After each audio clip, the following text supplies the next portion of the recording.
नमस्कार दोस्तों। Is your marriage actually healthy?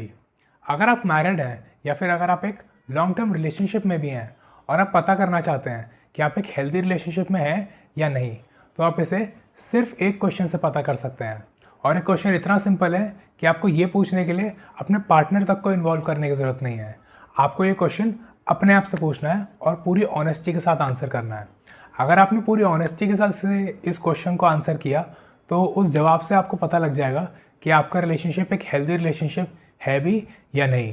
And that question is, क्या आपको अपने पार्टनर से लड़ाई करने में डर लगता है या नहीं?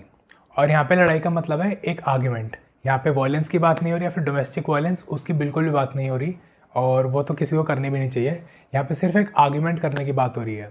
जब आपकी अपने अपने पार्टनर से किसी बात को लेकर डिसएग्रीमेंट होता है, वो आपसे एग्री नहीं करते या फिर आप उनसे एग्री नहीं करते, तो क्या आपको आर्ग्यूमेंट करने में डर लगता है? और थोड़ी बहुत एंग्जाइटी होना, थोड़ा बहुत एंग्शियस होना कि अगर कोई चीज़ आपने, लेट्स से आपने कर दिया कुछ या फिर आपने आपके पार्टनर ने कुछ कर दिया,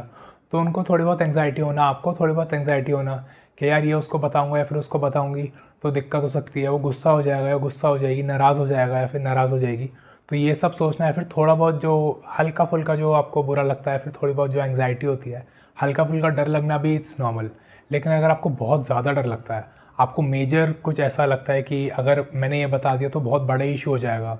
आपको ऐसा लगता है कि आपके पार्टनर छोटी सी बात का बहुत बड़ा बवाल बनाते हैं, जिसको ऐसे ही बोलते हैं कि राई का पहाड़ बना देते हैं, तो आपको इस बात का डर रहता है, आप अपने पार्टनर को झूठ बोलते हैं, आप उनको कोई चीज़ बताना नहीं चाहते क्योंकि आपको डर लगता है कि वो उसे एक हेल्दी वे में नहीं लेंगे, आपकी बात सुनेंगे नहीं या फिर उसे बहुत बुरी तरह उस बात पर रिएक्ट करेंगे। तो ये बात आपको शायद समझ में आ जाएगी। और अगर आपका जवाब हाँ है कि आपको कोई दिक्कत नहीं है अपने पार्टनर से लड़ाई करने में, कोई आर्गुमेंट हो भी जाती है, सो कॉन्ग्रेचुलेशंस, आप एक हेल्दी मैरिज में हैं या फिर एक हेल्दी रिलेशनशिप में हैं। लड़ाई होना या फिर लड़ाई करना एक बहुत नॉर्मल सी चीज़ है। दो भाइयों में लड़ाई हो जाती है, दो बहनों में लड़ाई हो जाती है और बहन भाई में भी काफ़ी लड़ाई हो जाती है। और आपके ऑफिस में आप देखते होंगे लड़ाई हो जाती है, कंट्रीज़ में लड़ाई हो जाती है, कंट्रीज़ एक दूसरे के साथ वॉर करती रहती है और कभी कभी जब बहुत ज़्यादा चीज़ें एस्केलेट हो जाती हैं, वो एक दूसरे के ऊपर न्यूक्लियर बॉम्ब भी फेंक देती हैं। और आप लोग यह सोचते हैं कि आर्ग्यूमेंट करना बुरी चीज़ है, लड़ाई करनी बुरी चीज़ है। तो एक रिलेशनशिप में या फिर हस्बैंड वाइफ के रिलेशनशिप में या फिर एक लॉन्ग टर्म रिलेशनशिप में भी आर्ग्यूमेंट होना, थोड़ी बहुत लड़ाई हो जाना, उसमें कोई बुराई नहीं है। और काफ़ी लोगों को ऐसे ही बोला जाता है जिनके बच्चे होते हैं कि बच्चों के आगे कभी लड़ाई नहीं करनी चाहिए, बच्चों के आगे कभी आर्ग्यूमेंट नहीं करनी चाहिए। तो ये भी एकदम गलत चीज़ आपको बताई गई है, क्योंकि आप अपने बच्चों के सामने लड़ सकते हैं, आप अपने बच्चों के सामने आर्ग्यूमेंट कर सकते हैं, लेकिन वो एक रिस्पेक्टफुल तरीके से होना चाहिए। वो जो डोमेस्टिक वायलेंस होती है वो तो इनफैक्ट कहीं होनी नहीं चाहिए और बच्चों के सामने तो बिल्कुल भी नहीं होनी चाहिए। वैसे तो होनी नहीं चाहिए लेकिन फिर भी।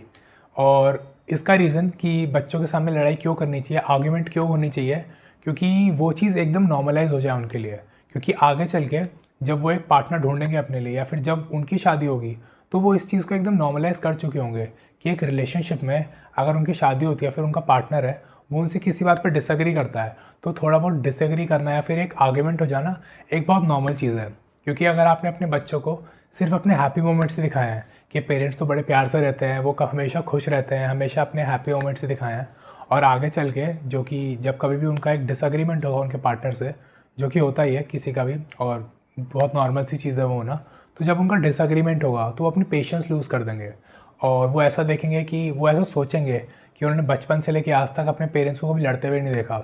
तो आप आजकल जो देखते हैं कि लोग छोटी छोटी बात पर डिवोर्स दे देते हैं एक दूसरे को, या फिर अगर एक बहुत ज़्यादा या फिर एक लॉन्ग टर्म रिलेशनशिप भी होता है तो लोग छोटी सी बात पे ब्रेकअप कर देते हैं, क्योंकि वो उस आर्ग्यूमेंट को, उस वो जो डिसएग्रीमेंट है उसको टॉलरेट ही नहीं कर पाते। तो इसलिए अपने बच्चों के सामने लड़ाई करना भी ज़रूरी है, लेकिन ऐसा नहीं कि आप रोज़ ही लड़ाई कर रहे हैं और आप रोज़ सुबह उठ के आप ऐसा सोचते हैं कि आज किस बात पर लड़ाई करें ताकि बच्चों के लिए वो चीज़ नॉर्मलाइज हो जाए। तो वो चीज़ भी बिल्कुल नॉर्मल नहीं है। जो एक नॉर्मल दो जो एक कपल होता है, नॉर्मल कपल, जो ठीक ठाक कपल होता है, जो एक हेल्दी रिलेशनशिप में होते हैं, उनके बीच में थोड़ा एक आर्ग्यूमेंट हो जाना किसी बात पे, तो वो एक किसी भी घर में या फिर किसी भी एक रिलेशनशिप में होता है, तो वो करने में कोई बुराई नहीं है और इनफैक्ट वो बच्चों के सामने भी कर सकते हैं, उसमें भी कोई बुराई नहीं है। काफ़ी लोग ऐसा बोलते हैं कि उनका आर्ग्यूमेंट या फिर उनकी लड़ाई उनके पार्टनर के साथ इसलिए हो जाती है क्योंकि उनका पार्टनर उनकी बात नहीं मानता। तो अगर आपका पार्टनर आपकी बात नहीं मानता तो उसके सिर्फ दो रीज़न हो सकते हैं। पहला, आपकी बात ही एकदम गलत है। अगर आप एक इलॉजिकल बात करेंगे या फिर एक कोई ऐसी बात बोलेंगे जो कि काफ़ी I mean it doesn't make any sense या फिर कोई अनरियलिस्टिक चीज़ है, कोई एक अनरियलिस्टिक एक्सपेक्टेशन है, तो ऑब्वियसली बात है आपका पार्टनर बिल्कुल भी नहीं मानेगा और आपकी लड़ाई होती ही रहेगी। और दूसरा रीज़न जिसकी वजह से आपका पार्टनर आपकी बात नहीं मानता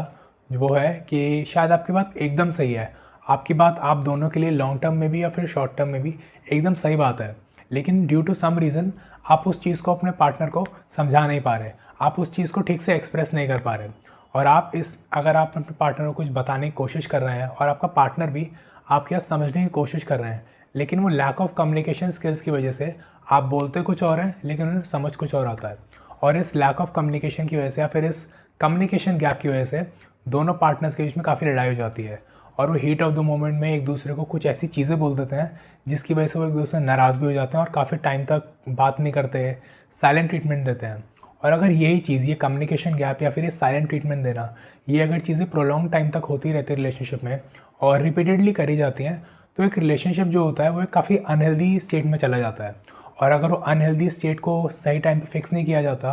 और अगर वो कोशिश नहीं करते पार्टनर उस चीज़ को फिक्स करने की या फिर उस चीज़ को अपने बिहेवियर को चेंज करने के लिए या फिर कोई भी जो चेंजेस करना है वो चेंजेस नहीं करते, तो वो रिलेशनशिप काफ़ी टॉक्सिक भी बन जाता है। और अगर आप भी ऐसी किसी रिलेशनशिप में हैं या फिर ऐसी किसी सिचुएशन में हैं जहाँ आपको ऐसा लगता है कि आपका रिलेशनशिप एक रफ़ पैच पे है या फिर आपको ऐसा लगता है कि कम्युनिकेशन गैप की वजह से या फिर किसी और रीज़न की वजह से आपका रिलेशनशिप एक अनहेल्दी साइड पे जा रहा है या फिर एक टॉक्सिक साइड पे जा रहा है और आप उसको फिक्स करना चाहते हैं, तो आप मुझे व्हाट्सएप पे रीच आउट कर सकते हैं। आपको मुझे RS व्हाट्सएप करना होगा and I will be more than happy to help you. Number आपको डिस्क्रिप्शन में मिल जाएगा। और एक और इम्पॉर्टेंट चीज़ जो आपको ध्यान में रखनी है कि आपका रिलेशनशिप आपके लिए काफ़ी इंपॉर्टेंट है, क्योंकि अगर आपका एक रिलेशनशिप अनहेल्दी हो जाता है, फिर उसमें कुछ थोड़ा स्ट्रेस चल रहा होता है, कोई रफ पैच पे होता है, तो आप ये नोटिस करेंगे it affects your health. And आपकी हेल्थ को तो अफेक्ट करता ही है, वो आपकी वर्क लाइफ को भी अफेक्ट करता है एंड इवन आपकी इन्वेस्टमेंट्स को भी अफेक्ट करता है। तो अगर एक रिलेशनशिप जो कि आपकी लाइफ में इतना बड़ा इंपॉर्टेंट या फिर एक इतनी इंपॉर्टेंट चीज़ है और अगर आप उस पर ध्यान नहीं देते या फिर अगर उस पर कुछ भी इशू आता है, तो आपकी जो 3 मेजर चीज़ें हैं वो तक अफेक्ट हो जाती हैं। So why not you try to fix it. तो अपने रिलेशनशिप्स को इसलिए सीरियसली लें, उनको फॉर ग्रांटेड ना लें। ऐसा माइंडसेट ना रखें कि अगर आपका रिलेशनशिप सही नहीं चल रहा है, फिर उसमें कुछ इश्यूज़ आ रहे हैं, तो आप उस इंसान को रिप्लेस कर देंगे। तो अपने माइंडसेट जो है उसको थोड़ा चेंज करें, अपने रिलेशनशिप्स को फिक्स करना शुरू करें, ना कि उन्हें रिप्लेस करें। इस वीडियो को शेयर करें उस कपल के साथ जिन्हें इस एडवाइस की ज़रूरत है और इस चैनल को सब्सक्राइब करें, because I release a new video every Monday and Thursday and you won't want to miss them. Thank you and I'll see you in the next one.